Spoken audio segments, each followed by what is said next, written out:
Hello everyone, বকখালির আরও একটা video তোমাদের সাথে শেয়ার করতে চলেছি। আগের ভিডিওগুলোতে তো তোমরা দেখেইছো আমি কোথায় কোথায় ঘুরতে গেছি। সেই জায়গাগুলোর মধ্যে এটাও আর একটা জায়গা, আমি ঠিক নামটা জানি না। সমুদ্রের পাড়ে এসে সবাইকে দেখেছি রাম নাম লিখতে, তাহলে নাকি সমুদ্রের ঢেউ পড়ে না। তার জন্য আমিও নাম লিখেছি, বাট হয়নি, আমি জানি না কেন। সমুদ্রের ঢেউ এসে সব নষ্ট করে দিল। অনেক ঘুরেছি, ঘুরতে ঘুরতে তো এনার্জিটা লস হয়েছে না, তার জন্য একটু খাবার খেয়ে নিলাম। তারপর দেখো এটা একটা ভাঙা বাড়ি, বাড়িটা কিরকম ভুতুড়ে ভুতুড়ে বাড়ি।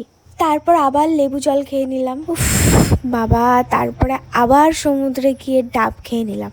এত কিছু খেয়ে আমার এনার্জি এখন পুরো ফুল, তাই আমি আবার লাফালাফি শুরু করে দিয়েছি। বাড়িতে একটুও রোদ লাগাস না দুষ্টু, এখানে গিয়ে ট্যান পড়বে সেটাও ভুলে গেছিস? হ্যাঁ গো, ভুলে গেছিলাম, ট্যানের কথা মাথার থেকে হারিয়ে গেছিল।